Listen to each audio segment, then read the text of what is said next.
Hello friends, I hope कि आप fit होंगे और हेल्दी होंगे। तो फ्रेंड, आज हम डिस्कस करने वाले हैं कुछ छोटे छोटे इम्पॉर्टेंट कॉन्सेप्ट्स की जो बहुत यूज़फुल होते हैं और हमें छोटी क्लासेस में थोड़ा सा परेशान भी करते हैं और अक्सर हमें इनको समझने में कभी कभी थोड़ा थोड़ा कन्फ्यूजन हो जाता है। तो ये कौन से कॉन्सेप्ट हैं, आइए चलते हैं और इन कॉन्सेप्ट के बारे में समझते हैं। तो सबसे पहला हमारा कॉन्सेप्ट है मोशन। MOTION, motion.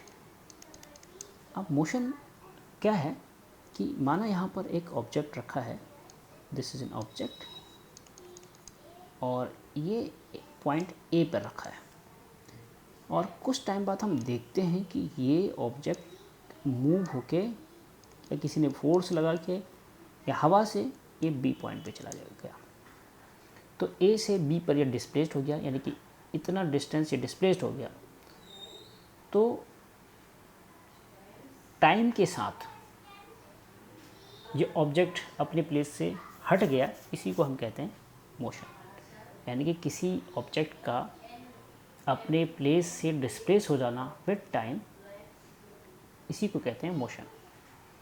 और इस ए को हम कहते हैं ओरिजिन या रेफरेंस। ओके।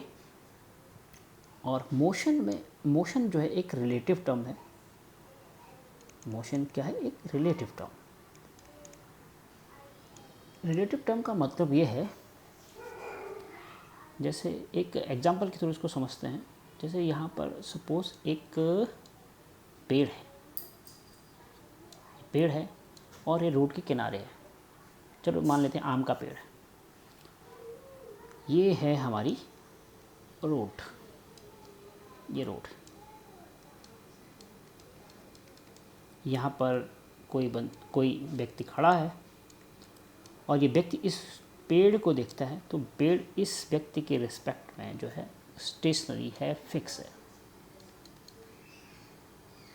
ओके। और यहाँ पर एक बस भी आ रही है, ये बस है एक, और ये बस मान लेते हैं इसकी डायरेक्शन, ये मान लेते हैं बस की डायरेक्शन। बस यहाँ को मूव कर रही है, तो बस में जो भी व्यक्ति होंगे उनको ये पेड़ पीछे की तरफ नज़र आएगा, उनके अपने बस के रिस्पेक्ट में। तो इस व्यक्ति के रिस्पेक्ट से ये पेड़ फिक्स है, इस बस के रिस्पेक्ट में ये पेड़ मूव कर रहा है बैकवर्ड्स, पीछे की तरफ। एक और एग्जांपल समझते हैं। जैसे माना कि एक लिफ्ट है, बिल्कुल बंद है, इसके बाहर कुछ भी नहीं दिखाई दे रहा है।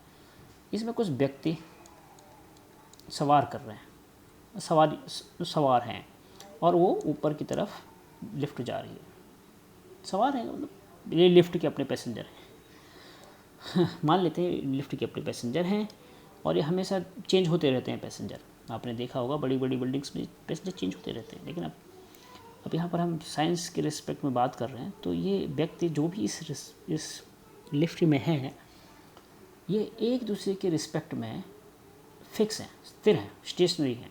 बिकॉज ये बाहर का कुछ भी देख नहीं पा रहे हैं, ये सिर्फ एक दूसरे की सूरत देख पा रहे हैं बस। और तो एक दूसरे की सूरत ये देख पा रहे हैं और ये एक साथ मूव भी कर रहे हैं, तो ये फिक्स हैं एक दूसरे के रिस्पेक्ट में।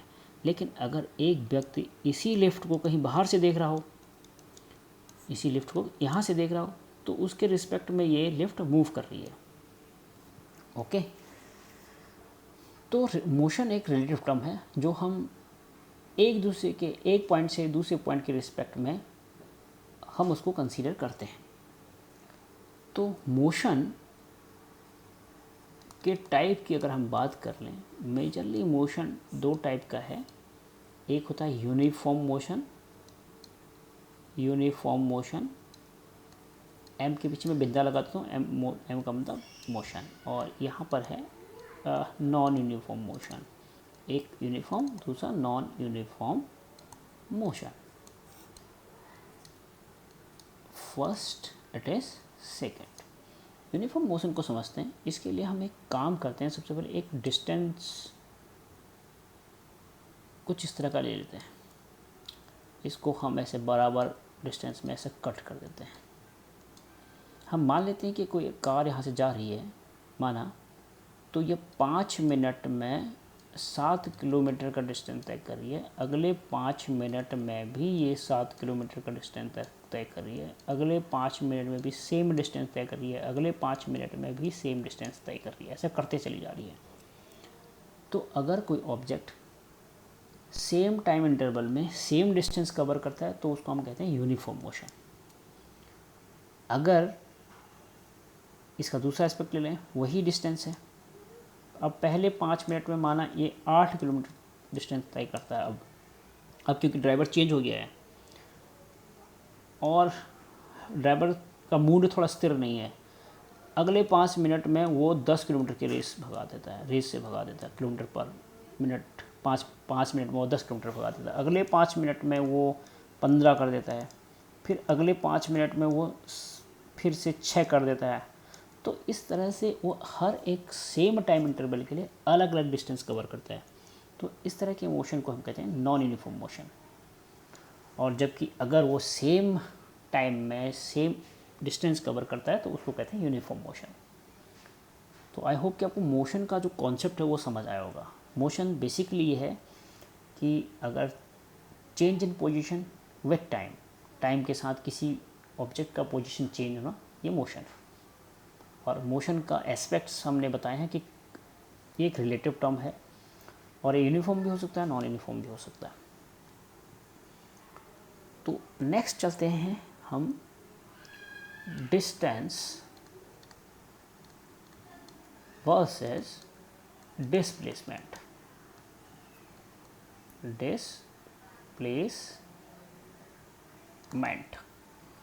तो डिस्टेंस को हम ऐसे समझ सकते हैं, माना एक पॉइंट ए है, इस पॉइंट से एक ऑब्जेक्ट इस डायरेक्शन में गया, फिर इस डायरेक्शन में गया, फिर इस डायरेक्शन में, फिर इस डायरेक्शन में, फिर इस डायरेक्शन में, इस तरह का कुछ।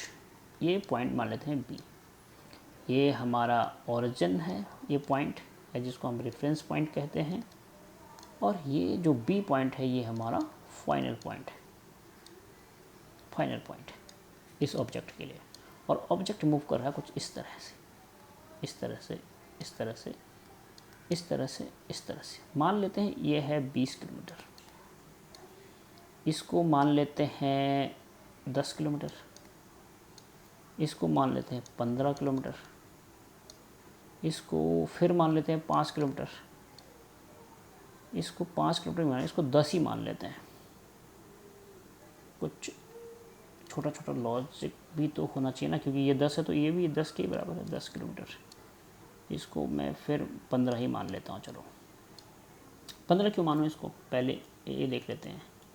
ये 20 है, ये 15 है, तो ये 15 है तो ये 5 किलोमीटर मान लेता हूँ इसको, क्योंकि ये पूरा 20 है तो इसको भी यहाँ से लेकर यहाँ तक 20 ही होना है ना। तो या तो फिर एक काम करें, हम क्या करें, इसको मान लेते हैं 10 किलोमीटर, या इसको 12 किलोमीटर मान लेते हैं, इसको 12 मान लेते हैं, तो इसको मान लेते हैं 8 किलोमीटर। बट ये तो छोटा लग रहा है मुझे, एक काम करते हैं, इसको 10 ही मान लेते हैं, इसको भी 10 मान लेते हैं, और इसको हम मान लेते हैं 5 किलोमीटर। थोड़ा सेंस से बना लेते हैं।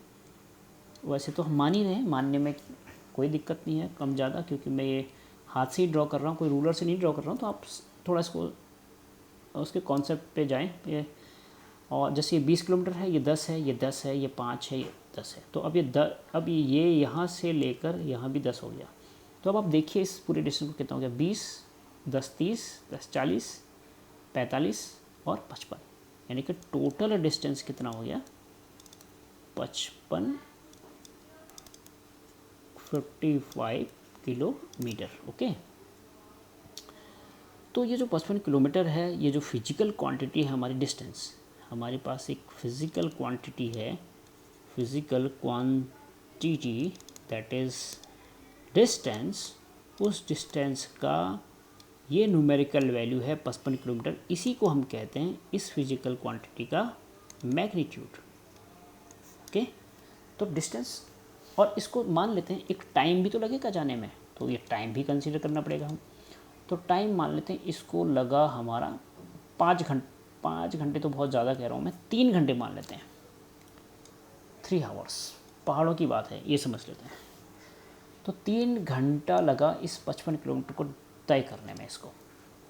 और अगर हम डिस्प्लेसमेंट को कंसीडर करें इसी व्यू के साथ, इसी व्यू को लेके, तो डिस्टेंस होता है शॉर्टेस्ट डिस्टेंस जो उसके ओरिजिन से लेकर फाइनल पॉइंट के बीच होता है। ये शॉर्टेस्ट डिस्टेंस जो होगा ये होगा डिस्प्लेसमेंट।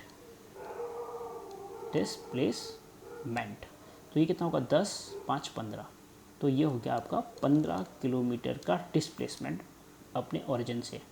तो डिस्प्लेसमेंट हुआ 15 जबकि डिस्टेंस हुआ 55। तो दोनों के कॉन्सेप्ट में आपको पता चल रहा होगा कि क्या डिफरेंस है। तो डिस्प्लेसमेंट के केस में एक तो हम ये देखते हैं कि जैसे वो डिस्प्लेसमेंट किस डायरेक्शन में हुआ, तो इसका मतलब हम डायरेक्शन को कंसीडर कर रहे हैं। तो अगर हम डिस्प्लेसमेंट की बात करें तो डिस्प्लेसमेंट में 2 चीज़ें हमें कंसीडर करनी है। पहला तो हो गया उसका मैग्नीट्यूड, मतलब उसकी न्यूमेरिकल वैल्यू जो यहाँ पर 15 किलोमीटर है, और दूसरा हो गया उसका डायरेक्शन। दूसरा क्या हो गया उसका डायरेक्शन, यानी कि जब भी हम डिस्प्लेसमेंट कंसीडर करेंगे उसमें हम मैग्नीट्यूड और डायरेक्शन दोनों चीज़ें कंसीडर करेंगे। और तीसरा एक एस्पेक्ट और है, डिस्प्लेसमेंट नेगेटिव भी हो सकता है। वो कैसे? मान लेते हैं हम एक कोऑर्डिनेट एक्सिस ड्रॉ करते हैं इस तरह का, हम एग्जांपल के लिए इसको बना रहे हैं। ये नॉर्थवर्ड्स है, नॉर्थ, ये साउथ है, ये समझ लो ये वेस्ट है, ये ईस्ट है। ओके, तो यहाँ से हम ये मान लेते हैं कि ये जो ओरिजिन है वो यहाँ पर है ओ। कोई ऑब्जेक्ट यहाँ तक गया और मान लेते हैं ये 10 किलोमीटर है, वापस वो यहाँ पे आया ओरिजिन पे, फिर वो नीचे की तरफ आया साउथ की तरफ 5 किलोमीटर। तो अगर डिस्टेंस कहें तो डिस्टेंस कवर क्या, यहाँ से इस पॉइंट को मान लेते हैं ए, ये पॉइंट ओ हो ही गया ओरिजिन, इसको मान लेते हैं बी। तो पॉइंट जो ऑब्जेक्ट है वो ये ओ से गया ए तक, ए से वापस आया ओ से फिर गया बी तक नीचे की तरफ। तो डिस्टेंस हो गया 10, 10, 20, 5, 25। तो इसमें डिस्टेंस तो हो गया 25 किलोमीटर। बट अगर हम डिस्प्लेसमेंट की बात करें, हमने पहले ही कहा कि शॉर्टेस्ट डिस्टेंस, तो इसका ओरिजिन था ओ, यहाँ पर प्लेस था ये, ए तक गया, ए से वापस ओ तक आया, ओ से वापस बी तक गया। तो शॉर्टेस्ट डिस्टेंस जो फाइनल पॉइंट और ओरिजिन के बीच का डिस्टेंस है वो होगा जो शॉर्टेस्ट है, दैट इज़ 5 किलोमीटर। तो यहाँ पर जो डिस्प्लेसमेंट है वो होगा 5 किलोमीटर। लेकिन अगर इस कोऑर्डिनेट एक्सिस के हिसाब से देखा जाए, अगर ये है प्लस डायरेक्शन, ये है माइनस डायरेक्शन, ये है प्लस डायरेक्शन, ये है माइनस डायरेक्शन ओरिजिन से, तो इधर की तरफ जाएगा तो प्लस, इधर की तरफ जाएगा तो प्लस, इधर की तरफ जाएगा तो माइनस, इधर की तरफ जाएगा तो माइनस, साउथ की तरफ, नॉर्थ की तरफ प्लस, साउथ की तरफ माइनस। तो यहाँ पर ये डिस्प्लेसमेंट माइनस कंसीडर किया जाएगा। तो फिजिक्स में ये भी इम्पॉर्टेंट पॉइंट है जब भी हम डिस्प्लेसमेंट को कंसीडर करें। तो आई होप कि आपको डिस्टेंस और डिस्प्लेसमेंट के बीच एक डिफरेंस पता चला होगा। और जब भी हम किसी लेंथ, एक्चुअली डिस्टेंस और डिस्प्लेसमेंट क्या है, एक लेंथ ही तो है, उस लेंथ का जो यूनिट होता है वो ऐसा यूनिट मीटर होता है।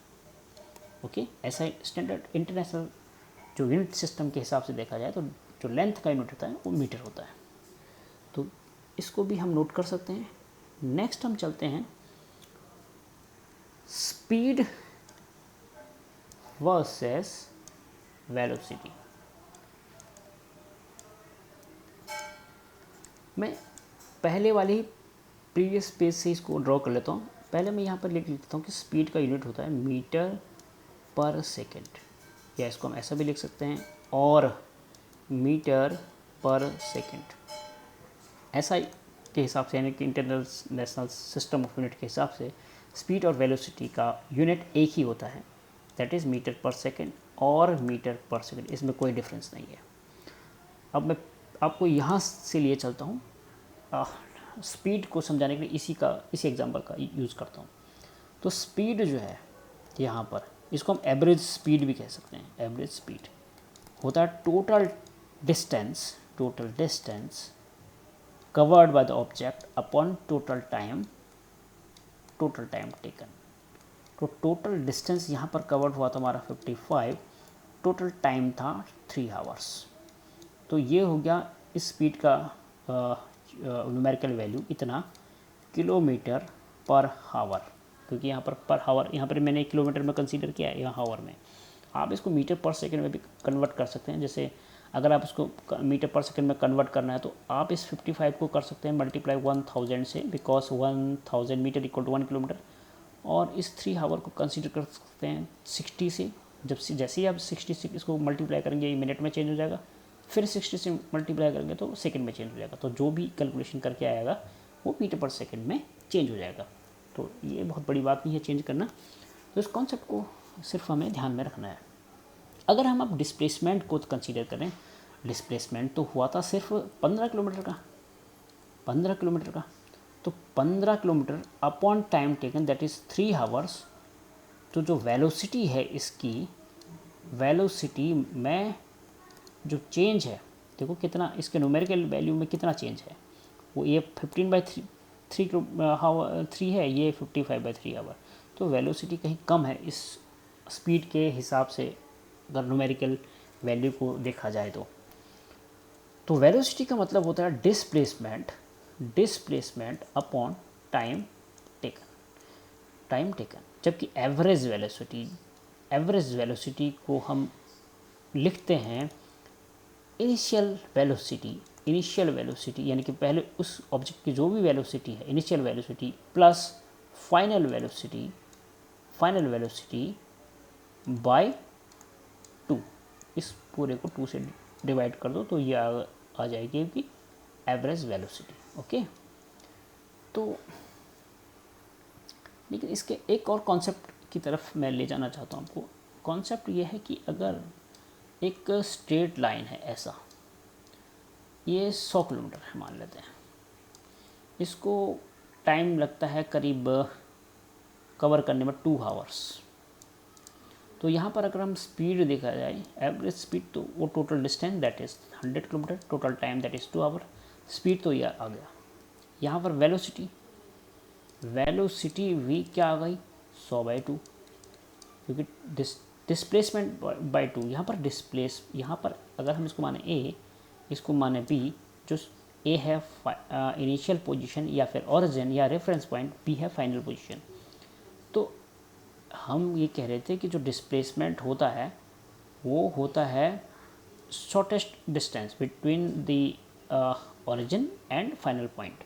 तो यहाँ पर फाइनल पॉइंट b है और ओरिजिन a है, तो दोनों के केस में डिस्टेंस एक जैसा ही रहेगा, बिकॉज ये स्ट्रेट लाइन है।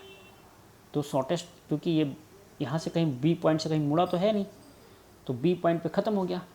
तो इसमें जो है वेलोसिटी को कैलकुलेट करते समय जो डिस्टेंस और डिस्प्लेसमेंट है वो सेम रहेगा। तो अगर ये टेढ़ा मेढ़ा होता तो हम शॉर्टेस्ट डिस्टेंस फिर मेजर कर पाते। तो इसको ध्यान में रखते हुए अगर हम कैलकुलेट करें तो स्पीड का जो न्यूमेरिकल वैल्यू है हमेशा ग्रेटर होगा वेलोसिटी से। एक ही इवेंट को कंसीडर करेंगे तो, जैसे ये इस इवेंट को कंसीडर करें तो इसमें तो वेलोसिटी स्पीड सेम है। अगर मैं अगले वाले पे जाऊँ यहाँ पे आपने देखा होगा स्पीड 55/3 है और वेलोसिटी आपकी 15/3 है, तो वेलोसिटी कम है एक ही इवेंट को कंसीडर करते समय।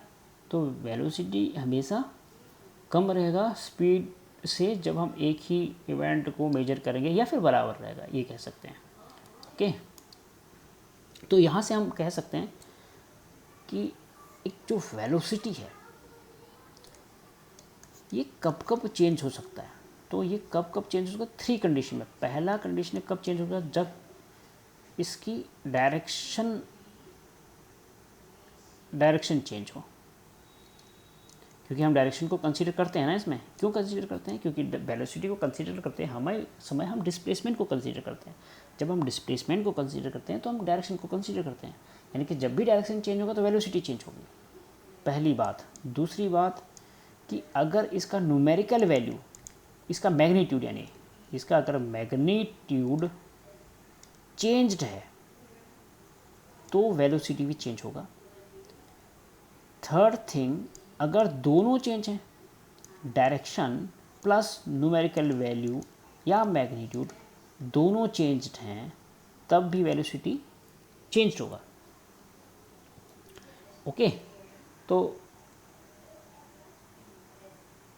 आई होप कि आपको स्पीड और वेलोसिटी के बीच का डिफरेंस पता चला होगा और आपको डिस्टेंस और डिस्प्लेसमेंट के बीच का डिफरेंस पता चला होगा और आपको मोशन का भी कॉन्सेप्ट समझ में आया होगा। यदि आपको लगता है कि मैं कोई चीज़ इसमें मिस कर रहा हूँ तो मैं आपसे रिक्वेस्ट करूँगा उसको कमेंट बॉक्स में डालें, और ये मुझे अपॉर्चुनिटी देगा एक अपने आप को इम्प्रूव करने के लिए। तो मैं कोशिश करूँगा कि नेक्स्ट टाइम मैं जब भी वीडियो बनाऊँ उस पॉइंट को ध्यान में रखूँ। तो thank you for watching this video.